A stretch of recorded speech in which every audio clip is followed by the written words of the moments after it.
What is going on, everybody? Welcome back to the channel. Aftersound here, bringing you Splinterlands content every single day. We also stream right here in this channel every Tuesday, Thursday, and Sunday morning, so come by and say hello. All right, guys, we have a proposal in the mix regarding our relationship, and when I say our, I'm talking about the Splinterlands relationship with Hive. Now, this is an SPS DAO proposal request from Lord Butterfly, who's, I think, a bigger name in the Hive space. I think they are the ones that are putting on what is that called? Hive Fest, and had Matt on, right, to discuss Splinterlands and talk throughout the proposal. So we're getting a lot of support from, some of the top people at Hive, but not everybody, and clearly not enough to get the funding that we are so desperately seeking. But Claiborne put this together. I don't want to read the entire thing to you because it is quite long, but there is a lot to cover here, so let's just go through it item by item, and I'll give my thoughts as we go throughout. So this is, like I said, it's from Claiborne, but actually it's from Lord Butterfly. So saying, I have been considering for the last few weeks how we can get the Splinterlands DHF proposal to pass. What I came up with, oh my goodness, I'm sorry, guys. I'm just too excited. That's what it is. What I came up with is a mutually beneficial agreement for both sides with parameters set based on discussions between Hive and SPL stakeholders. The goal is to find common ground and then secure votes. Okay, so what this proposal is not, it is not a chance for everybody to voice why they think the SPL proposal should or should not be funded. We did that already. What it led to is a proposal being short by just a few votes, right, and not getting funding while it is slowly expiring. So you are all right in making amazing arguments. Splinterlands should get funding and Splinterlands shouldn't get funding. So let's put that to rest. Anyone starting these arguments will get a nice little dunce cap. All right, so that's what it is. All right, so what this proposal is, this proposal presents a clear path to receiving the wanted funding while satisfying both sides in the equation. The only question the SPL community voting on this SPL proposal needs to ask themselves is, do I want the DHF proposal to get funded or not? Okay, obviously we do, so I'll bite. The parameters below will not change, nor will they be adjusted as they have been discussed in length to meet what those providing the Hive vote see as equal reciprocation, right? So this is a lot of Hive wanting things from us now, which isn't a terrible thing, but let's save that for later. The parameters below were also proposed and agreed on by the other side as an amount that doesn't pose any significant threat of risk to the SPL DAO, as it is most part simply a value transfer. If this does not pass, anyone attempting to change the agreement is free to do so on their own while the DHF proposal is in the process of expiring. And I think we're like 30 days into it now out of 180, right? So it's like we're 1/6 of the way there. And we've only got maybe a day or two of actual funding, if that. Okay, so here is the proposed agreement. The Splinterlands DAO will stake 1 million Hive for a minimum of 24 months, unless there's some kind of systemic danger to Splinterlands and we need the funds. Currently held HBD will not be used to buy Hive, only ETH from our treasury and or USDT, USDC. The staking will happen over the course of 3 weeks to assure the unlikely event of a return proposal being raised again during that time doesn't happen. Okay. Additionally, 130,000 USDT or USDC will be moved into the Hive stablecoin HBD via Hive conversion. HBD has basically unlimited liquidity, and this is a very easy step to take. There are no specific requests regarding this other than holding HBD instead of USDT in that amount. Spending it is okay. Now, I like this. They're saying we can even spend it, but I like this because there's like a 15% savings rate right now in HBD. So I don't understand why we haven't been doing that if we're all in on the Hive ecosystem anyway. All right, so SPL would add an all DHF related marketing spending on every promo material, video, graphic, a small print powered by Hive, along with Hive branding in visible place inside the game website. Size is unspecified. So they really want to plaster Hive everywhere so that people coming into Splinterlands know that it exists on the Hive blockchain. Full transparency on how the DHF received funds are used will be provided by the Splinterlands company.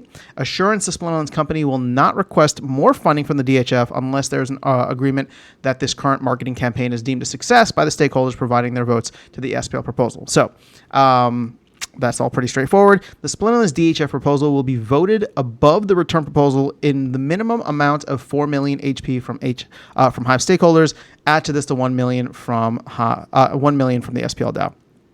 In the case of someone raising the return proposal to defund the Splinterlands proposal, the return proposal will be unvoted by the party agreeing to provide support in cases where low-quality projects would not be getting funded due to such unvoting of the return proposal. That is a mouthful.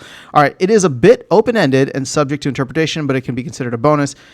In total, the potential HP contribution from this agreement, not counting anyone on the side choosing to support it based on the agreement, based on the current state of things, is in effect above 13 million HP if conditions are such explained above.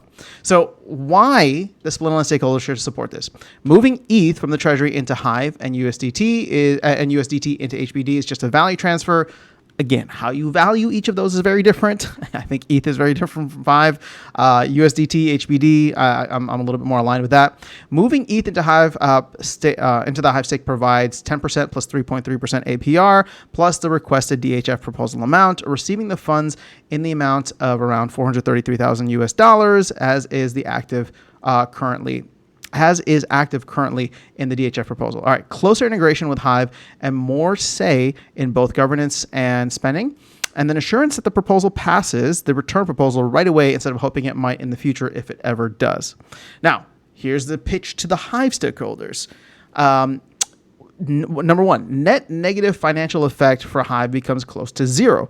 At these prices, 310,000 US dollars entering Hive, 430,000 HBD is paid out to Splinterlands, 1 million Hive is removed from circulation, 130,000 USDT buys Hive. So he's trying to convince from a financial perspective that it's close to zero, right? The impact to Hive at this point, because they're giving out 433,000, but we're also putting in a lot, right? The Splinterlands ecosystem.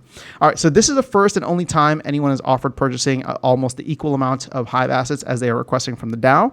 Now, this is important. The company is receiving those funds. The DAO is paying for it, right? So this is a weird type of situation. I'm going to expand on that more at the end. So not a single other DHF proposal comes even close to this value. All right, number 3, the SPL DHF proposal is close to passing as is. By refusing to vote if the SPL DAO proposal passes, Hive is put under great opportunity risk as no assurance from Hive DHF purchase is made in that case. Added promotion for Hive throughout SPL marketing activities funded by the DHF. Final thoughts. This is the middle ground where no one loses and we all win. Don't get me wrong. There is risk. There is always risk. We cannot anticipate the movement of the wider market. If this all works out, you owe me a beer at Hive Fest. So here we go. This is, you owe me a bear. No, bears, real ones. Okay, that's funny. All right, so here's my thought on this. Okay, so just to clarify on this final point here. It's not, yes, in an ideal world, it's a win-win for everybody, right? You have, once again, the DAO coming in to support the team, but doing it in an indirect way. So there's 3 entities here that I think we need to be very, very clear about. There's the Splinterlands team, there's the Splinterlands DAO, and there's the Hive DAO. Now, this arrangement, this agreement was only between the Hive DAO and the Splinterlands company, right? The team themselves. They were asking for money from the Hive DAO, and the Hive DAO, at least up until this point, has said no. So now they're involving a third party, us, to take our assets to go in and support this proposal, right? Support Hive using our assets, and in turn, they'll support the team. So there's a winner here. There's a very clear winner here, right? It is the team or the company and Hive. We are the ones that are holding all of the risk. And what I mean by that is, okay, USDT and HBD, fine, they're close enough. But you know what? I mean, HBD is not as proven as something like USDT.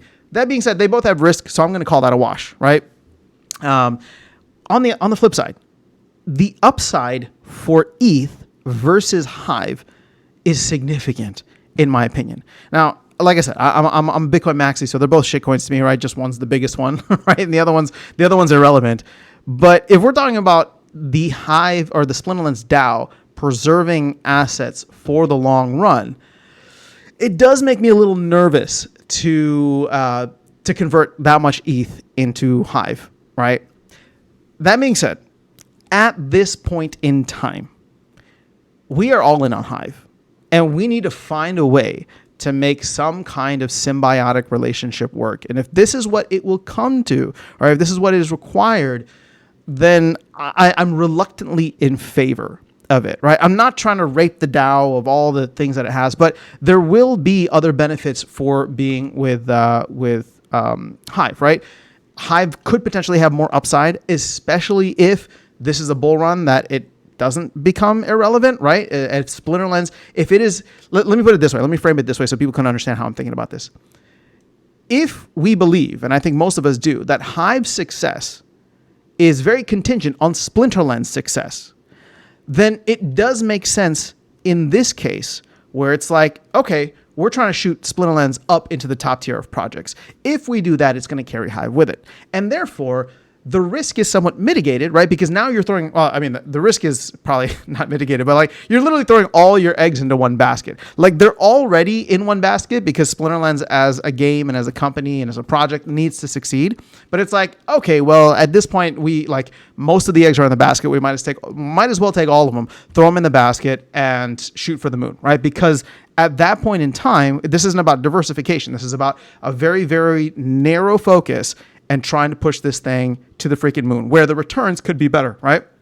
Staying in ETH would actually be more diversification and be a more conservative approach, which, again, I like, but at the same time, there would be benefits for moving this over into Hive, staking it, earning, on that stake, and then potentially using that to help fund other things for the DAO, right? Because I don't think we're doing anything with the ETH we have right now. I don't believe it's even staked, so we're not even earning more ETH on that.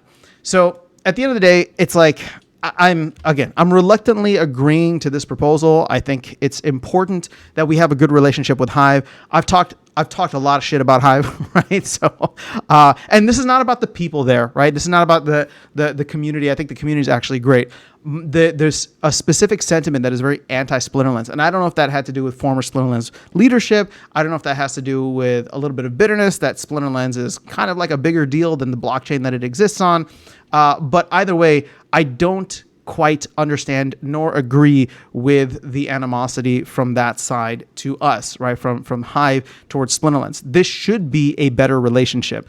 And if they're reaching out, and this is the olive branch to say, hey, this is going to improve the relationship, then, like I said, I'm trying to better understand their side, and let's go ahead and do it. Because if this is going to get all the Splinterlands or all the Hive whales on board, and to them say that, hey, this is a good value proposition. Splinterlands is now repping Hive everywhere that they go. This is fantastic, right? Let's work together to make this game as awesome as possible and to make this blockchain relevant again.